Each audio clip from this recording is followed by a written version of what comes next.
Hello guys and welcome back to Excel Academy. So as we are doing enzymes, so we have already discussed there are different classes of enzymes wherein which we have discussed there are 6 classes like oxidoreductase, transferase, lyase, ligase हो गया, hydrolases, ये सारे आपके different classes हो गए, ठीक है?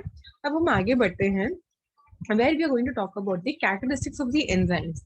तो ये भी इम्पोर्टेंट है क्योंकि बिकॉज जैसे हम लोग कभी भी रिसर्च करते हैं तो सबसे पहले हमें यही सारी चीजें नोट करनी होती हैं कि एंजाइम में कितना क्या इफेक्टिवनेस है, उस एंजाइम का स्पेसिफिसिटी किस सबस्ट्रेट के लिए ज्यादा है, किसके लिए कम है, ये सब हमें देखना पड़ता है, ठीक है? Okay, so let's discuss about the characteristics of the enzymes.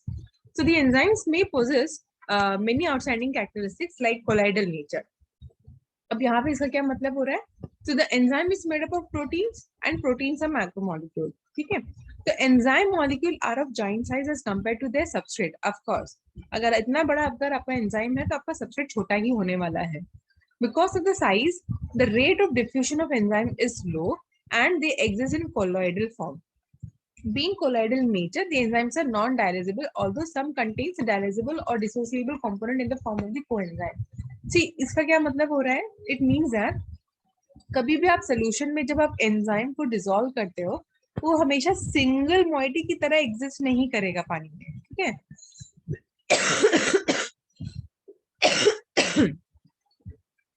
It will be always like ऐसे क्लस्टर्स रहेंगे, ऐसे ऐसे छोटे छोटे क्लस्टर्स रहेंगे, ठीक है, एक साथ पानी में.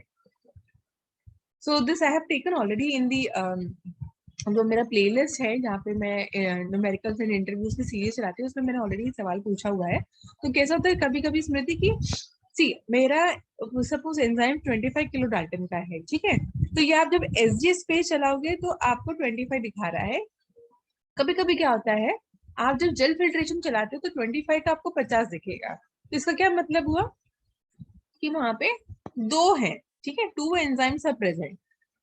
ओके, अभी एक और प्रॉब्लम ये हो सकता है क्या पता वो होमोडाइमर हो.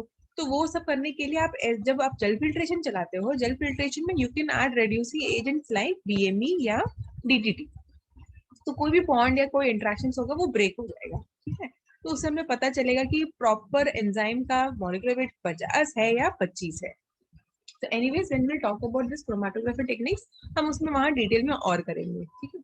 सो कोलाइडल मतलब क्या हुआ, ऐसे cluster of enzymes will be there, ऐसे पानी में सोल्यूशन में इस तरह से डिस्टर्ब डिस्पर्स नहीं रहता है, एक तरह से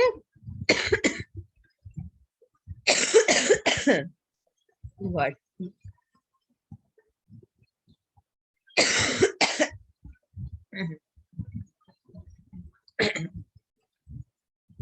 ना एक तरह से क्लस्टर बन के रहता है, ठीक है?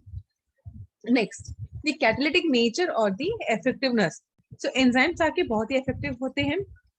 The universal feature of all the enzymes reaction is the virtual absence of any side products. इसका क्या मतलब, सी जब भी अब एंजाइम काम करता है तो आपको सबस्ट्रेट को कन्वर्ट करके प्रोडक्ट्स ही देता है, ठीक है?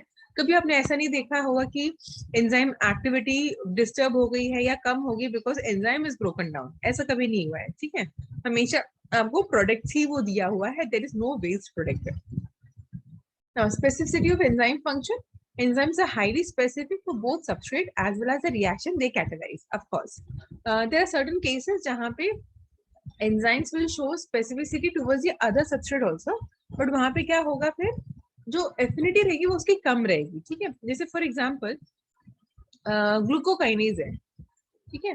Glucokinase is specific for glucose, phosphorylation of glucose only. अभी अगर सपोज मैं हेक्सोकाइनेज बोलती हूँ, हेक्सोकाइनेज है, हेक्सो में तो ग्लूकोज भी आता है आपका, राइट? बट इस एंजाइम के लिए आपके पास फ्रक्टोज भी आ सकता है, गैलेक्टोज भी आ सकता है, मैनोज भी आ सकता है. तो it has got the variable specificity for all kinds of hexo sugar, ठीक है? Whereas when we talk about glucokinase, it is only specific for the glucose. Now, with few exceptions, the enzymes are highly specific in their action, and the specificity lies in the fact that they may act on one specific type of substrate molecule, जैसे कि आपका glucokinase हो गया, on a group of structurally related compound जैसे आपका hexokinase हो गया, यानी कि जितने भी आपके 6 कार्बन शुगर होंगे उसको वो टारगेट कर सकता है, ठीक है? Okay.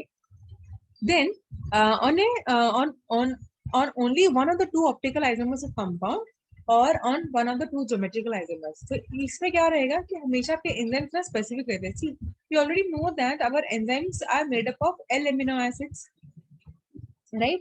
तो अगर कोई protease है तो आपका प्रोटीन जो पेप्टाइड होगा जो सब्सट्रेट होगा वो भी आपका L amino acids का बना होना चाहिए. ठीक है.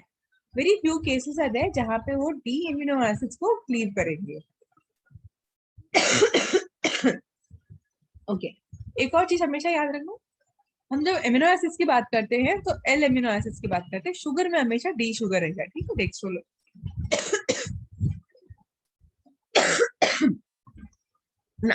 The measures of enzyme activity, ये भी बहुत इंपॉर्टेंट है.